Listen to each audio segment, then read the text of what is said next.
Case 1. Suge Knight. On January 29, 2015, the man who built death row records alongside Dr. Dre and Tupac Shakur ended his own empire in a Compton parking lot. Marion Suge Knight drove his Ford Raptor into two men outside a burger stand. Terry Carter died from the impact, and Sally Bowen Sloan was left with crushed ankles and a serious head injury. The collision came right after an on-set argument over Straight Outta Compton, a film Knight felt had misrepresented him. So what actually turned that disagreement into a fatal hit-and-run? Surveillance cameras caught the whole sequence. Knight accelerating into Sloan first, then reversing back over him, then accelerating forward again and striking both men before driving off. He surrendered 12 hours later, insisting he'd been ambushed and had acted purely in self-defense. Prosecutors saw it differently. A man furious about being cut out of his own story and painted on screen as a violent enforcer, taking that anger out behind the wheel. The investigation moved fast. A grand jury indicted Knight not only for the hit and run, but also for alleged threats against director F. Gary Gray. Sloan testified he'd never been armed, directly contradicting Knight's account, and the footage backed him up, showing calculated, repeated maneuvers rather than a panicked reaction. For 3 years, Knight fought the charges, his legal team citing PTSD and even alleging, without evidence Dre ever supported, that Dr. Dre had arranged a murder-for-hire plot against him. On September 20th, 2018, Knight pleaded no contest to voluntary manslaughter, with the remaining charges dropped as part of the deal. At sentencing on October 4th, Terry Carter's daughter looked directly at Knight and told him he had callously murdered her father. The judge handed down 28 years, 22 for the hit and run, plus 6 more triggered by Knight's prior record under California's three strikes law. His appeals have gone nowhere. In June 2023, a state appeals court rejected his habeas corpus petition outright. The civil side of the case dragged on too. A 2022 wrongful death trial ended in a 10-2 deadlock, and a retrial began in early 2025. The man who once shaped West Coast hip-hop from behind a desk is now inmate at Richard J. Donovan Correctional Facility. Not eligible for parole until 2034, his legacy defined not by the artist he launched, but by that afternoon in a Compton parking lot. Stick with us for the whole list. And if you want the next deep dive the moment it drops, subscribe to Daily Crime Archive before we continue. Case 2. Allison Mack. Allison Mack came to Hollywood chasing stardom and found it, spending 7 seasons as Chloe Sullivan, the loyal best friend on Smallville. Off camera, though, she was building something very different, rising to a leadership position inside NXIVM, the self-help group that prosecutors would later expose as something far darker. Mack co-created a secret inner circle called DOS, which coerced women into what its own members referred to as slavery. Using her celebrity as a recruiting tool, she brought in women including India Oxenberg, daughter of actress Catherine Oxenberg. Women required to hand over collateral, compromising material that could destroy their lives if it ever got out. So what actually happened inside DOS? Members were physically branded near the hip with a mark first described to them as decorative, later revealed to be a symbol built from the initials of both Keith Raniere and Allison Mack. Women inside the group described being starved, coerced into sexual encounters with Raniere, and subjected to other degrading treatment. Mack herself later handed investigators audio recordings that became critical evidence, including discussions of the branding sessions. The FBI arrested Mack in April 2018 along with other NXIVM leaders. As victims came forward, the scope became clear: manipulation and exploitation dressed up as female empowerment. One survivor, Jessica Jones, described being assigned to seduce Raniere and pushed into degrading situations. Mack initially insisted she believed in the group's mission and in Raniere as a visionary leader. But as the evidence stacked up, she pleaded guilty in April 2019 to racketeering and conspiracy and agreed to cooperate against Raniere, who would ultimately receive 120 years. Her cooperation went deep. Recordings, testimony about how DOS actually functioned, insight into the psychological tactics used across NXIVM as a whole. These are evil monsters who need consequences, Joan later said, capturing the anger many survivors still felt. On June 30th, 2021, Mack was sentenced to just 3 years, a fraction of what prosecutors could have sought, credited to her cooperation and what the judge described as genuine remorse. She called joining NXIVM the biggest mistake of her life, saying she'd lied to protect a delusion. Released early in July 2023, the actress who once reached millions of viewers now lives largely out of the public eye, while a 2020 civil suit from 80 plaintiffs continues to pursue NXIVM's leadership, Mack included, over what they describe as a pyramid scheme built on systemic abuse. Case 3. Corey Miller, C. Murder. January 12, 2002 looked like any other night at a New Orleans nightclub until a fight broke out on the floor. Corey Miller, the rapper known as C. Murder and brother of Master P, was performing that night when the chaos erupted, and in the middle of it, 16-year-old fan Steve Thomas was shot in the chest. He didn't survive. Witnesses say they saw Miller reach into the crowd and fire the shot that killed him.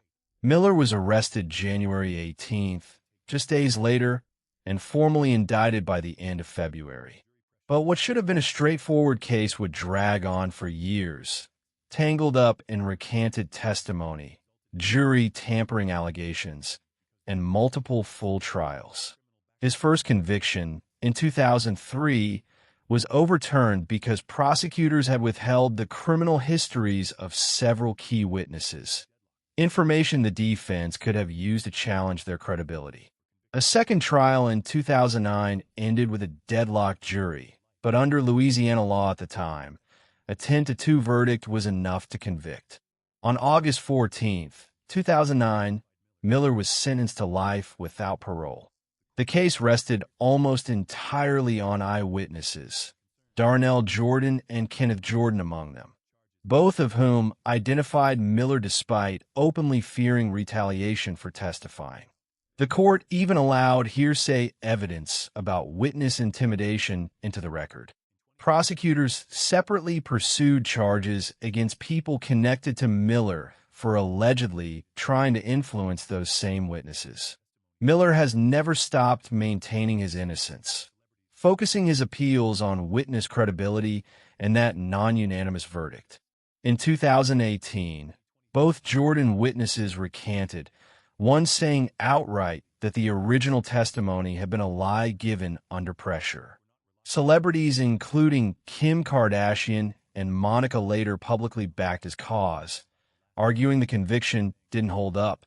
Still, in November 2023, a Louisiana judge denied his bid for post-conviction relief, ruling the recantations weren't reliable enough to outweigh everything else presented at trial. Steve Thomas's mother has spoken about grief that never eases. "We cry every day," she said, mourning grandchildren she'll never have. Miller remains at Elaine Hunt Correctional Center in St. Gabriel, Louisiana, still fighting a conviction he insists was wrongful. His once thriving music career reduced to a case study in how quickly fame can collapse into infamy. Case 4. Phil Spector. Phil Spector reshaped the sound of pop music with his layered wall of sound production, working with everyone from the Ronettes to the Beatles. On February 3, 2003, that legacy took a permanent, dark turn when actress Lana Clarkson was found dead of a gunshot wound inside his mansion.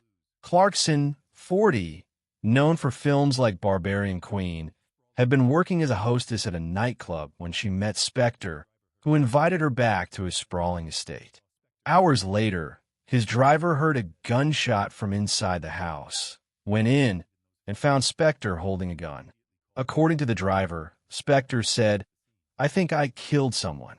What actually happened in that room? The driver called 911 immediately, and Spector was arrested at the scene, with Clarkson found slumped in a chair, shot through the mouth. His defense argued she'd taken her own life, that Spector was simply an unlucky bystander in his own home. But the deeper investigation told a different story. Prosecutors called 4 separate women who testified that Spector had previously pulled weapons on them when they tried to leave his presence. A documented pattern, not an isolated incident. Forensic evidence complicated his account further. No fingerprints turned up on the gun, but DNA on the grip matched Spector, and experts noted smooth surfaces like a pistol grip often don't hold prints well regardless. Blood spatter analysis pointed to the gun being fired from across the room rather than from inside her own mouth. A first trial in 2007 ended in a hung jury. Prosecutors tried again, and in 2009 a second trial delivered a conviction for second-degree murder. The jury rejecting the self-harm theory in light of the pattern testimony and the forensics. On May 29, 2009, Spector was sentenced to 19 years to life. He maintained his innocence throughout, insisting Clarkson had killed herself, while his ex-wife Ronnie Spector later spoke publicly about years of controlling, threatening behavior during their marriage. Context that lined up uncomfortably well with the other women's accounts. His appeals failed at every stage, upheld in 2011 and again on habeas review in 2015. Spector remained behind bars until January 2021, when he died of complications from illness, the producer who defined a generation's sound, ending his life as a convicted killer. Case 5, R. Kelly. For decades, Robert Kelly dominated R&B with hits like I Believe I Can Fly and Ignition. But behind the platinum records was a pattern that started early in his career and stretched across more than 20 years, grooming vulnerable people, isolating them from their support systems, and building total control over their lives. In 1994, he bribed an official to obtain a fake ID so he could marry 15-year-old singer Aaliyah, a marriage that was later annulled. It was disturbingly just the beginning. How did this go on for so long without consequence?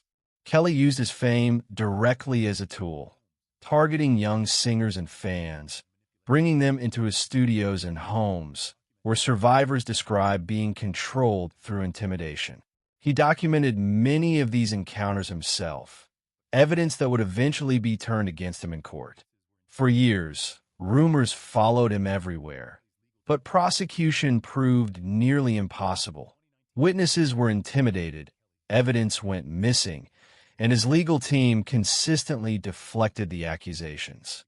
That changed with the 2019 documentary Surviving R. Kelly, which gave survivors a platform to speak on camera, triggering fresh federal investigations in both New York and Chicago, and swift arrests that followed.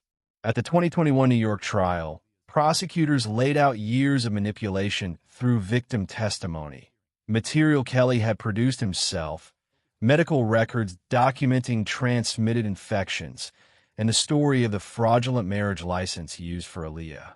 Jurors convicted him on every count, including racketeering. A 2022 Chicago trial added further convictions, with survivors, including Geronda Pace, describing being targeted as minors. Kelly denied it all throughout, even releasing a song called I Admit that pushed back on the allegations while framing himself as the real victim of a conspiracy. He was sentenced to 30 years in New York in June 2022 and 20 years in Chicago in February 2023, with 19 of those years running alongside the New York sentence. His appeals have failed at every level. The New York conviction upheld in 2025, Chicago's in 2024, and the Supreme Court declining to take up the case. Streaming platforms have pulled much of his catalog. Former collaborators have distanced themselves publicly, and the R&B star who once filled stadiums will likely spend the rest of his life in federal prison. Case 6. Sean Diddy Combs. Sean Combs built an empire that stretched from Bad Boy Records into fashion and spirits. One of hip-hop's wealthiest figures. In September 2024, federal agents arrested him at a Manhattan hotel on charges that threatened to unravel everything he'd built. Prosecutors alleged a pattern spanning years involving elaborately organized events and transportation across state lines for illicit purposes, the product of an investigation that had been quietly building since late 2023. What tipped the case into public view? A video surfaced in May 2024, obtained by CNN, showing Combs in a violent altercation with former partner Cassie Ventura at a Los Angeles hotel back in 2016. Footage that directly contradicted his previous public denials. He later released an apology video calling the behavior in the video disgusting and taking full responsibility for it. But that video was only one thread of a much larger case built on witness testimony, financial records, and a documented pattern of behavior. The federal indictment ultimately centered on two specific counts tied to unlawful transportation. Combs pleaded not guilty, insisting every interaction had been consensual, with his legal team arguing prosecutors were stretching isolated incidents into a broader narrative that didn't reflect reality. The trial put those two competing versions in front of jury, and in July 2025 the verdict came back mixed. Combs was acquitted of the most serious charges, including coercion, but convicted on 2 counts related to unlawful transportation.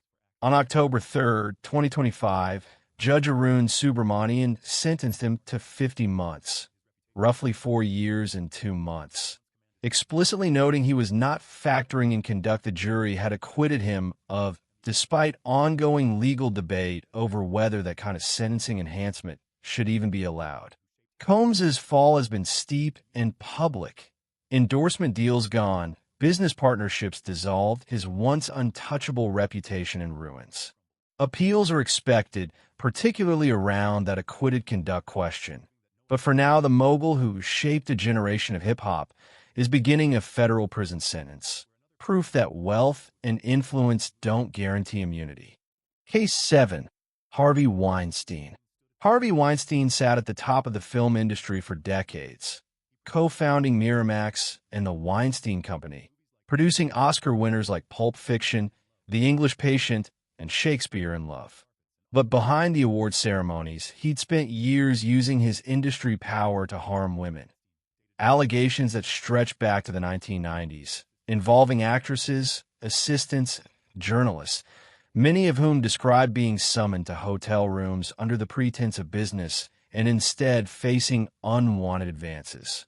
Many signed non-disclosure agreements, their stories buried under legal paperwork and the fear of losing their careers. What finally cracked that silence open? In October 2017, the New York Times and the New Yorker published investigations laying out decades of allegations, and more than 80 women eventually came forward with strikingly similar stories. Promises of career advancement, isolated hotel meetings, and threats aimed at anyone who refused or spoke up. The fallout sparked the hashtag #MeToo movement, giving survivors across every industry a framework to share what had happened to them. Weinstein denied everything at first, calling the interactions consensual and framing some accusers as having had complicated personal relationships with him rather than being victims. Criminal investigations opened in both New York and California. In 2020, a New York jury convicted him on charges involving 2 women, and he was sentenced to 23 years. But in 2024, New York's highest court overturned that conviction, ruling the trial judge had improperly allowed testimony about allegations that weren't part of the actual charges, sending the case back for a consolidated retrial. That retrial concluded in June 2025 with a split verdict. Convicted on a criminal sexual act charge involving Miriam Haley, acquitted on the count involving Kaya Sakola, and a deadlocked mistrial on the remaining charge. Separately, his 2023 California conviction carrying a 16-year sentence, tied to testimony about encounters at Beverly Hills hotels, was upheld by a state appeals court in late 2024, leaving that term intact regardless of what happens in New York. Weinstein has never stopped insisting everything was consensual, arguing he's being punished for behavior that, while perhaps inappropriate, wasn't criminal. He remains in custody, his health reportedly failing, as the New York case continues. The producer who shaped decades of Hollywood, now defined by the movement his downfall helped spark. If cases like this are why you're here, that's exactly what Daily Crime Archive covers every week. Hit subscribe so you don't miss the next one. Case 8. Ghislaine Maxwell. Ghislaine Maxwell moved effortlessly through elite circles. The daughter of disgraced media tycoon Robert Maxwell, cultivating relationships across business, politics, and royalty. Her most consequential relationship, though, was with financier Jeffrey Epstein, a connection that would ultimately define and destroy her life. For years, she served as Epstein's closest associate, managing his properties and schedule, but prosecutors argued her involvement went far deeper, that she recruited vulnerable individuals, normalized inappropriate conduct, and actively facilitated Epstein's crimes, an operation running from the 1990s into the 2000s and targeting people already facing difficult circumstances. How did this continue for so long? Maxwell used her social standing to build trust, approaching people at beaches, schools, and through existing connections, offering mentorship or opportunities. Once that trust was established, she'd bring them into Epstein's orbit, arranging encounters and ensuring silence through intimidation and payoffs. After Epstein's 2019 arrest and subsequent death in custody, attention turned squarely to Maxwell, who went into hiding before being located at a New Hampshire property in July 2020. One purchased through what investigators described as a carefully disguised transaction, suggesting she'd been preparing to disappear. Her December 2021 trial brought 4 survivors face to face with her in court, each describing how she'd recruited them and facilitated their encounters with Epstein. One witness, testifying under the name Jane, described being just 14 when Maxwell first approached her. Maxwell's defense argued she was being scapegoated after Epstein's death, that the relationships were consensual, and that she had no knowledge of any wrongdoing. The jury didn't agree. On December 29, 2021, after 5 days of deliberation, they convicted her on 5 counts tied to conspiracy and facilitation. On June 28, 2022, she was sentenced to 20 years in federal prison, the judge rejecting arguments for leniency and pointing directly to the harm caused to survivors and Maxwell's lack of remorse. Her appeals, including a claim that a prior plea deal involving Epstein should have shielded her and a challenge over an undisclosed juror background, were all rejected, with the Second Circuit officially upholding her conviction and sentence in September 2024. The socialite who once mingled with presidents and royalty now serves her time in a Florida federal facility. Case 9. Danny Masterson. Danny Masterson built his career in comedy, spending 8 seasons as Stephen Hyde on that 70s show before moving on to Netflix's The Ranch. In 2017, allegations surfaced that painted a very different picture behind that sitcom star image. 3 women came forward describing assaults in the early 2000s, all 3 connected, like Masterson, to the Church of Scientology. They described being attacked while incapacitated, unable to consent. The alleged incidents dated to 2001 and 2003, yet criminal charges wouldn't come until 2020. Why the long gap? The women testified that church officials had explicitly threatened them with disconnection, a shunning practice that would cut them off entirely from family and community if they went to police, and that the organization's preference for handling matters internally stalled any real investigation for years. When reports finally reached law enforcement, the case still took years to move forward. Masterson was arrested in June 2020, maintaining that the encounters were consensual and that the allegations were part of a broader anti-Scientology campaign. The church denied suppressing any reports. His first trial, in 2022, ended in a hung jury on every count, and prosecutors moved immediately to retry the case. The 2023 retrial covered largely the same evidence with a different jury. Witnesses again described being attacked while incapacitated, and the defense leaned heavily on forensic toxicology, arguing the described effects didn't match what the evidence would suggest. Prosecutors countered with testimony directly addressing the victim's state and their inability to consent. On May 31, 2023, the jury convicted Masterson on 2 of the 3 counts, deadlocking on the third. At sentencing, one victim called him a predator who'd used his position and connections to dodge accountability for years. On September 7, 2023, he was sentenced to 30 years to life, meaning he won't be eligible for parole until his 70s.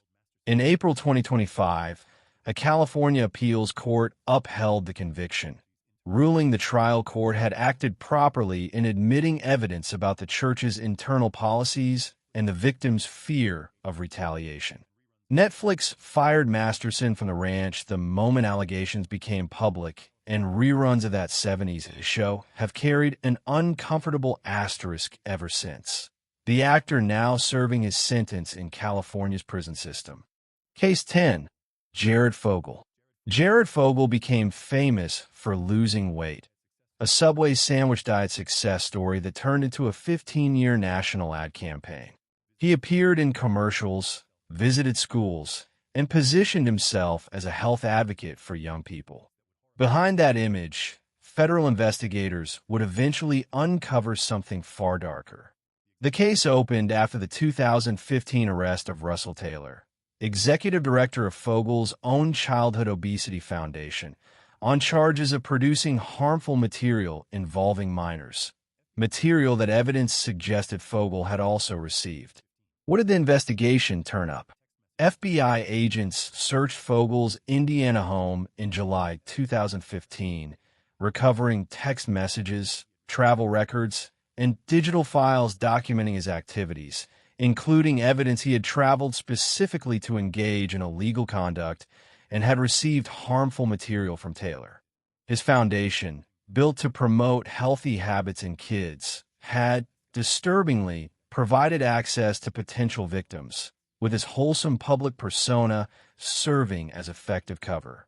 Messages recovered in the investigation laid out his activities and intentions in his own words. Facing that evidence, Fogle agreed to plead guilty in August 2015 to charges covering both illegal travel and possession of harmful material. Prosecutors recommended a sentence between 5 and 12 years, though the judge wasn't bound to follow it. At the November 2015 sentencing, one victim addressed the court directly while the judge reviewed written statements from many others. Fogle apologized, calling his actions a horrible mistake and saying he'd screwed up his own life, citing an underlying medical condition, an explanation prosecutors argued fell far short given the deliberate, repeated nature of his conduct. The judge went well beyond the recommended range, sentencing Fogle to 15 years and 8 months, along with lifetime supervised release and significant restitution to his victims. Subway cut ties immediately, and the Jared Foundation was dissolved. He's currently incarcerated at FCI Englewood, with a projected release date of July 11th, 2029. Case 11. Ian Watkins. Ian Watkins fronted the Welsh rock band Lost Prophets, a group that went platinum and toured internationally through the early 2000s, building a devoted fan base around him. Behind that stage persona, police had begun investigating him as early as 2008, following information about his behavior. A complex case involving digital forensics across multiple jurisdictions that eventually uncovered communications, videos, and plans laying bare the extent of what he'd been doing. How did investigators build the case? Watkins had discussed his activities and intentions with others through communications recovered from encrypted devices and online platforms. Messages that included disturbingly casual language, minimizing what he was actually describing. He was arrested in December 2012 along with others, though the two women most closely tied to the case were mothers of the children he'd abused, and they were separately charged with conspiring with him and with cruelty. Watkins initially denied everything, calling the allegations absurd and claiming he was being targeted. But in November 2013, facing overwhelming evidence, he pleaded guilty to 11 charges, including attempted serious harm to a child and multiple counts tied to prohibited material. Both women pleaded guilty to related charges as well, with the guilty pleas coming at the last moment, sparing the victims from having to testify. The sentencing hearing exposed the full scope of what had happened. The judge described the case as breaking new ground in terms of severity, calling it among the most extreme he'd encountered, and detailed how Watkins had used his fame and influence to draw others into participating. On December 18, 2013, Watkins was sentenced to 35 years, 29 in prison plus 6 on extended license, with the judge emphasizing he showed no genuine remorse and remained a continuing danger. The two women received 14 and 17 years, respectively. Lost Profits disbanded immediately, with the remaining members publicly expressing shock and disgust and severing all ties, while retailers and streaming platforms pulled the band's music. Watkins was held at HMP Wakefield, a high-security facility, where he was reportedly attacked multiple times by other inmates. On October 11, 2025, he was killed in a planned assault, stabbed in the neck. 2 inmates were subsequently charged with his murder. He was 48 and had served just over a decade of his sentence. His death drawing mixed reactions, some calling it fitting consequence, others warning that violence inside prisons undermines the justice system itself. Case 12, Max Clifford. Max Clifford spent over 4 decades as Britain's best-known publicist, representing celebrities and politicians alike, building a career on shaping media narratives and managing scandal for others. Operation U-Tree, the investigation launched in the wake of the Jimmy Savile revelations, would eventually turn that skill set back on Clifford himself. 8 women came forward describing incidents between 1966 and 1984, encounters that took place while they were seeking publicity or professional representation at his new Bond Street offices, his home in Surrey, and a villa in Spain where he met with aspiring models and actresses. What pattern did their accounts share? Each woman described a similar arc. Meetings that started as career discussions and turned inappropriate, with Clifford allegedly leveraging his industry influence and a desire for representation to pressure them. The allegations spanned nearly 2 decades, suggesting a sustained pattern rather than isolated incidents. Clifford was arrested in December 2012 as part of the broader Operation U-Tree investigation, denying everything and framing the accusers as unreliable or financially motivated. His 2014 trial at Southwark Crown Court heard from all 8 women, whose accounts, despite years and sometimes decades apart, described strikingly consistent patterns, which strengthened the prosecution's case considerably. Clifford's defense leaned on his age, 71 at the time, arguing the allegations were too old to fairly prosecute, and that broader attitudes toward workplace conduct had shifted since the decades in question. On April 28, 2014, the jury convicted him on 8 counts of indecent assault involving 4 separate victims. On May 2nd, he was sentenced to 8 years, the judge noting he'd shown no remorse and had used his professional standing to exploit young women seeking his help.